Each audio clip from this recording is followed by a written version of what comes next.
আসসালামু আলাইকুম। Hi everyone, কেমন আছেন আপনারা সবাই? আশা করি আপনারা সবাই সবসময় ভালো আছেন, ভালো থাকেন। তো আপনাদের জন্য দোয়া রইল যাতে সবসময় ভালো থাকেন। তো আজকে আমরা যেটা করব সেটা হলো যে ঢেঁড়স কিভাবে পরিষ্কার করছি এবং ঢেঁড়স কিভাবে কাটছি এবং ঢেঁড়স কিভাবে সংরক্ষণ করে রেখে দিচ্ছি ফ্রিজে, সেটাই শেয়ার করব পুরো ভিডিওতে। তো যারা নতুন আছেন তাদের জন্য এই ব্লগটা বা আজকের ভিডিওটা খুব উপকার দিবে, খুব উপকারী একটা ভিডিও। আমরা অনেকেই নতুন বিয়ে হলে বা নতুন যারা অনেক সময় আমাদের মেয়েদেরকে দেখা যায় যে ঘরে মা বাবা না থাকে রান্না করতে হয়, বা বাবা মা বা নতুন বিয়ে হলে নতুন শ্বশুর বাড়িতে কেউ রান্না করার জন্য কাটাকাটি দেয় আমাদেরকে। তো সেগুলো করার জন্য আমরা অনেক সময় রান্না করতেও পারি না, সংরক্ষণ তো পরের কথা, কাটতেও পারি না। তো তাদের জন্য আজকে আমার সেই ভিডিওটা। আর যারা পুরানো রাঁধুনি তাদের কথা বলে লাভ না, তারা তো অনেক ভালোই পারে, এক্সপার্ট সব দিকে।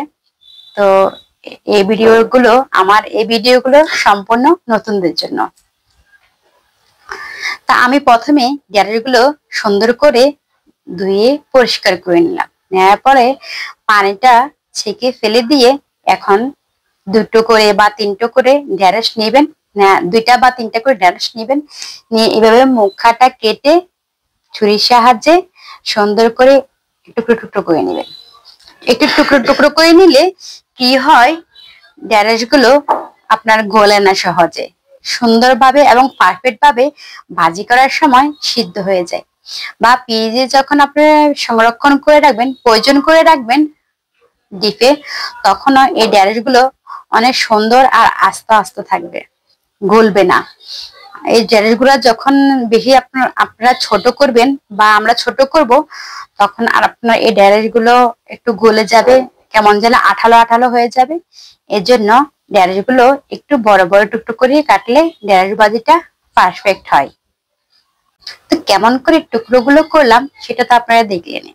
যাদের বাসায় ছুরি নেই তারা কিন্তু ইচ্ছে করলে এটাকে বটনির সাহায্য কেটে নিতে পারেন, এরকম টুকরো করে। আবার অনেকে ছোট ছোট করে টুকরো করে, সেটাও করে সমস্যা নেই। তা এখন দেখিয়ে দিচ্ছি যদি ঢেঁড়স রান্না করেন তখন কিভাবে টুকরো করবেন। যদি ঢেঁড়স গুলো ছোট হয়ে থাকে তাহলে মাত্র মাঝখান দিয়ে একটা দুই পাশের ময়লাটা ফেলে দিয়ে, মুখাটা আর মাথাটা ফেলে দিয়ে মাঝখান বরাবর কেটে নিলে দুই টুকরো হয়ে যাবে ঢেঁড়স। এভাবে কেটে নিতে পারেন রান্নার জন্য। যে কোনো মাছ বা সবজি তরকারিতে যদি দিতে চান তাহলে এরকম করে আপনার ঢেঁড়স গুলোকে কেটে নিলে আপনার মাছের তরকারির সাথে খুবই সুন্দর হবে। অথবা ঢেঁড়সের ভর্তা যারা করেন, ঢেঁড়সের ভর্তার জন্য এই কাটাটা, মানে সেকেন্ড কাটাটা, দ্বিতীয় যে কাটিংটা দিলাম রান্না ঢেঁড়সের, এই কাটিংটা খুবই পারফেক্ট। এটা ভর্তা করার জন্য আপনি যখন ভাপ দিবেন তখনই অনেক সুন্দরভাবে সিদ্ধ হয়ে যাবে এবং মাছ তরকারির সাথে পারফেক্ট হবে এই ঢেঁড়স তরকারিটা। আর এখন যেটা করব সেটা হলো যে আমি যে ঢেঁড়সগুলো কাটলাম, এই ঢেঁড়সগুলো কিভাবে ফ্রিজে প্রয়োজন করে রাখবো সেই উপায়টা দেখিয়ে দিচ্ছি। এখন যেটা করব সেটা হলো অল্প একটু তেল দিয়ে কড়াইতে আপনার ঢেঁড়সগুলো দিয়ে দিবেন, হালকা একটু ভাজাভাজি করে দিবেন। এই ঢেঁড়সের সাথে লবণ হলুদ কোনো কিছুই দেওয়ার দরকার নেই, তাহলে আপনার কালারটা পারফেক্ট থাকবে। আর তখন আপনি যে কোনো সময় বাজারে না যেতে পারলে প্রয়োজন করা ঢেঁড়স গুলো নিয়ে সুন্দর করে ভাজা ভাজা করে নিতে পারেন ভাত খাওয়ার জন্য। অনেকে রুটির সাথেও এই ঢেঁড়স ভাজি অনেক পছন্দ করে, রুটির সাথেও খেতে কিন্তু মন্দ না, খুবই ভালো লাগে।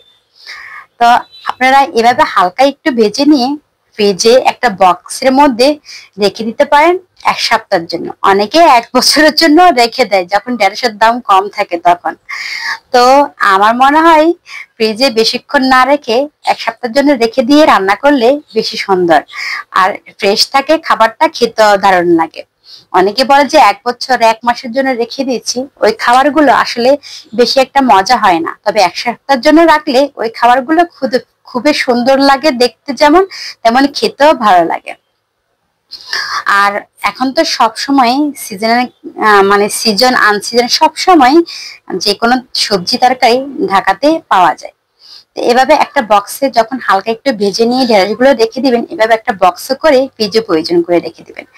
তা আমি এভাবে একটা বক্সে নিয়ে নিলাম, নেওয়ার পরে কিছুক্ষণ রাখবো ঠান্ডা হওয়ার জন্য। ঠান্ডা হয়ে গেলে বক্সটাকে ফ্রিজে রেখে দিব। এবার 1 সপ্তাহ পর আমি এটা ইচ্ছে করলে 2 ভাগ করে ভাজা ভাজা করে নিতে পারবো, ভাজি করে নিতে পারবো আর কি, খাওয়ার জন্য। এটার সাথে আপনারা ইচ্ছে করলে পরবর্তীতে আলু দিয়েও ভাজতে পারেন, কোনো সমস্যা নেই। আর এটা ইচ্ছে করলে আবার ডাল দিয়েও রান্না করতে পারেন, যে কোনো ডালের সাথেও, যে কোন বলতে মসুর ডাল বা মুগ ডালের সাথে এই ঢেঁড়স রান্নাটা অনেক মজা লাগে। তো আপনাদের কাছে আমার ভিডিও যদি কোথাও ভালো লেগে থাকে অথবা খারাপ লেগে থাকে কমেন্ট করে জানাবেন। আর যদি ভিডিওটা আমার কাছে আপনাদের উপকারে আসে তাহলে অবশ্যই ভিডিওটা দেখবেন এবং একটা সাবস্ক্রাইব করে দিবেন। তো এই যে দেখুন, আমি আপনাদের সাথে কথা বলতে বলতে ফ্রিজে রেখে দিলাম। তো সবাই ভালো থাকবেন, দোয়া করবেন।